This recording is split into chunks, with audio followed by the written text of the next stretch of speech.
A Polícia Federal, junto à Polícia Civil, investiga novas ameaças de morte contra o presidente Luiz Inácio Lula da Silva e o ministro do STF, Alexandre de Moraes. As ameaças incluem um suposto plano que envolveria explosivos, granadas e um fuzil usado por atiradores de elite, com previsão de execução ainda este mês. A denúncia anônima deu início ao inquérito que é conduzido em parceria com a Polícia Civil do Distrito Federal. A apuração busca identificar os responsáveis e seus possíveis vínculos com atos antidemocráticos já investigados pelo STF. No fim de novembro de 2024, um relatório da PF detalhou outra tentativa de golpe de Estado que incluiu o assassinato de Lula, Moraes e do vice-presidente Geraldo Alckmin. O ex-presidente Jair Bolsonaro foi um dos indiciados nesse caso. Apesar das críticas pela duração das investigações, ministros do STF argumentam que as novas ameaças demonstram a importância de manter os inquéritos em aberto. Moraes, mesmo sendo alvo de ameaças, permanece à frente das apurações. Boa tarde, senhoras e senhores. Hoje é 10 de janeiro de 2025, são 19 horas. Enquanto circulam notícias sobre delação de Valdemar, Bolsonaro levanta bandeira branca para o STF e a polícia descobre a fonte do novo plano para matar Lula e Moraes. A situação de Bolsonaro é cada vez mais grave. Novo relatório da Polícia Federal não muda cronograma da PGR contra ele. O desespero toma o campo bolsonarista. Além disso, a presidente da Comissão de Anistia e professora e pesquisadora da Universidade de Brasília, Enéia de Stutz de Almeida, afirma que a Constituição é incompatível com uma lei de anistia ou de esquecimento por ser inconstitucional o perdão a tais crimes. Enquanto isso, surgem boatos sobre a Polícia Federal e Valdemar terem fechado delação sobre envolvimento de Bolsonaro em tentativa de golpe.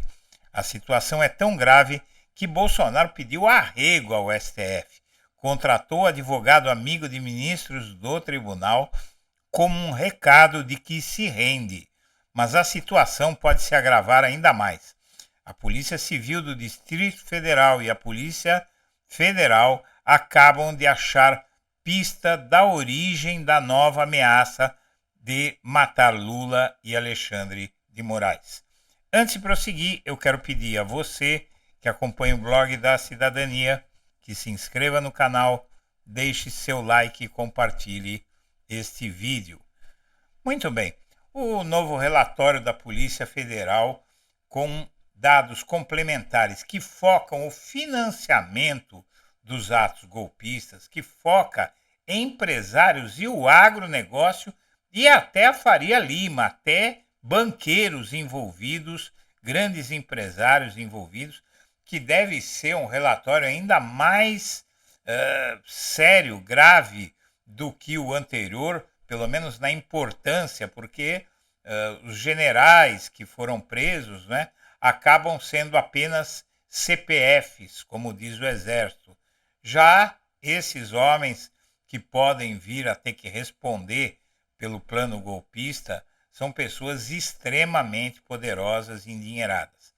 Seja como for, o novo relatório da Polícia Federal não vai mudar o cronograma da Procuradoria-Geral da República sobre a denúncia de Bolsonaro. O perdão pelo 8 de janeiro, inclusive, é inconstitucional, como eu disse. A professora e pesquisadora da UNB, Enéia de Stutz de Almeida, afirma que a Constituição é incompatível com uma lei de anistia. Está ela aqui. A presidente da Comissão de Anistia, Enéia de Stutz de Almeida, afirma que propostas de parlamentares bolsonaristas para perdoar os crimes cometidos nos ataques golpistas às sedes dos três poderes em 8 de janeiro de 2023, que completaram 2 anos na última quarta-feira, são inconstitucionais. A professora adjunta e pesquisadora diz que o trecho da Constituição de 88, que fundamentou a chamada Justiça de Transição do período da ditadura para a democracia, estabelece um instrumento da anistia política de memória e não de esquecimento. O que está sendo pedido por esses grupos de golpistas é anistia de esquecimento, declara Enéia.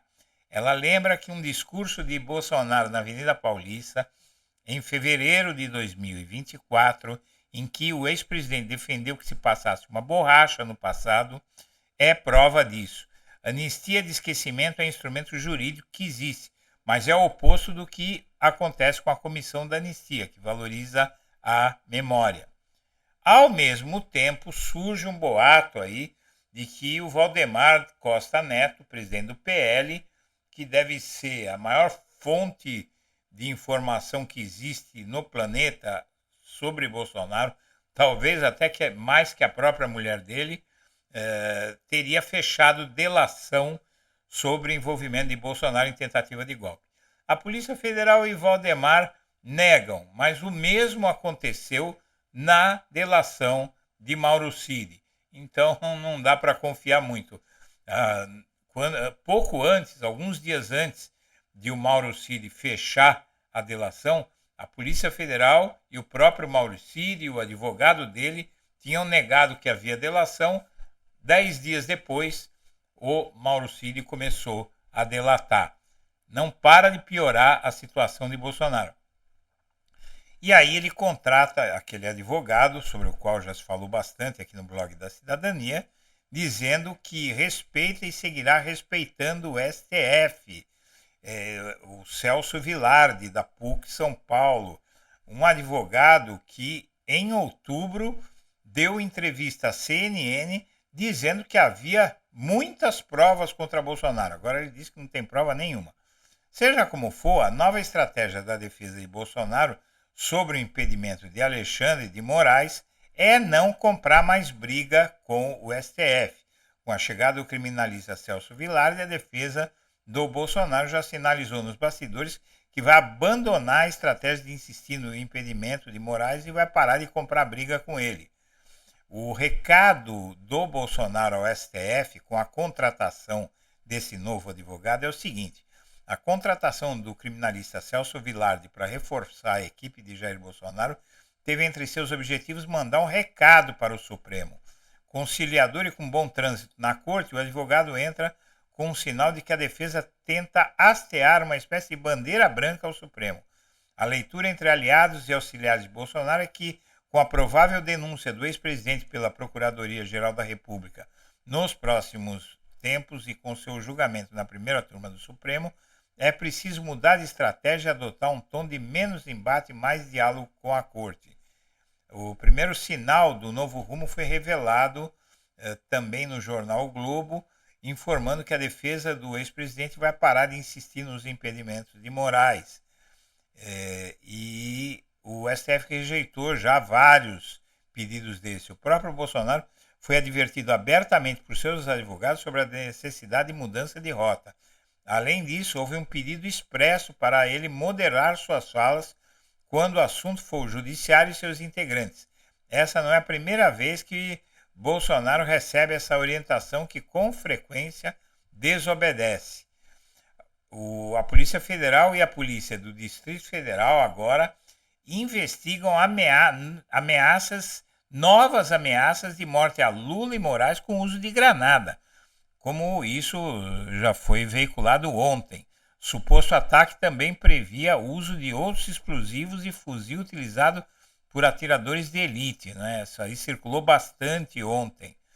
E a nova ameaça contra a vida de Lula envolvia inclusive atiradores de elite. No momento, as investigações buscam identificar autores, participantes e meios empregados no possível atentado. O caso começou a ser apurado na semana passada, mas ainda é mantido em sigilo.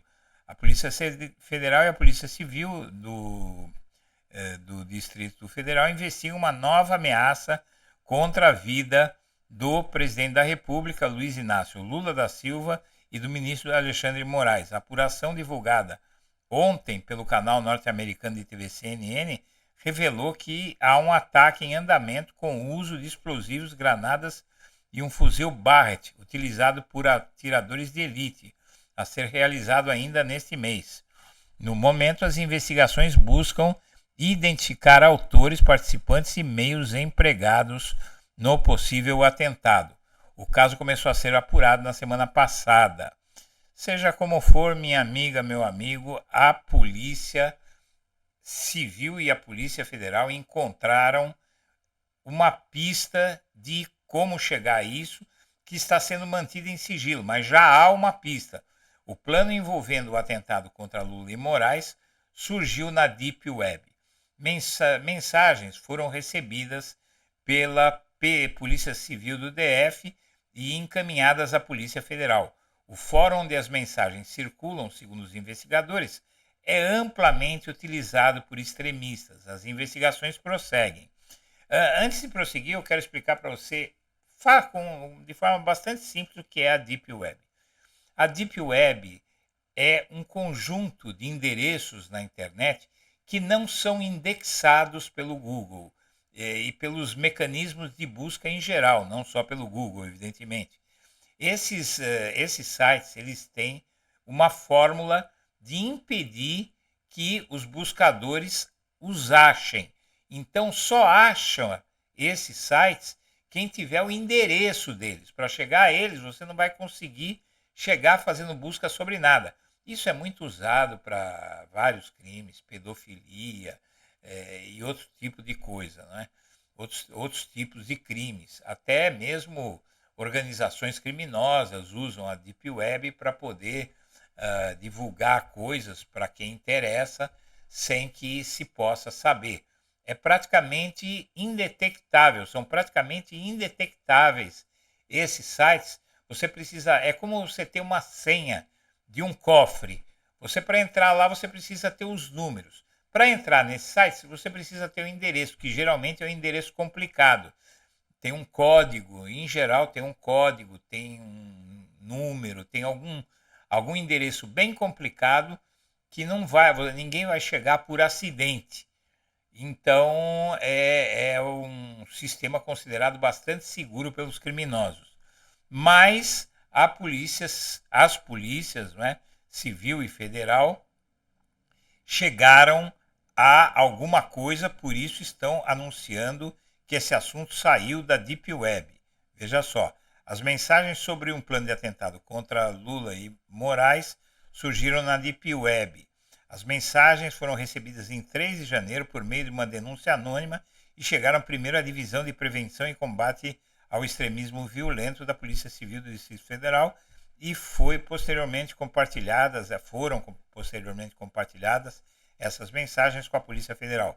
O suposto plano envolveria o uso de granadas e explosivos e um fuzil Barrett .50, que você viu aqui nessa matéria, né? É esse fuzil aqui, utilizado por francos atiradores. E as mensagens, os investigadores ouvidos pela reportagem afirmaram que nenhuma denúncia é descartada e por isso até o momento o caso está sendo tratado como real e mantido em sigilo. A Deep Web é a parte da internet que não é indexada, está aqui a explicação, que não é indexada por mecanismos de busca. E aí, minha amiga, meu amigo, tudo isso conspira contra o Bolsonaro. As autoridades já disseram, inclusive o próprio Alexandre de Moraes, que esse caso é a prova de como é importante punir os autores do 8 de janeiro. Claro que não dá para acusar nem o Bolsonaro, nem os outros aí que estão na berlinda por esse crime. Também não se pode descartar nada envolvendo essa gente.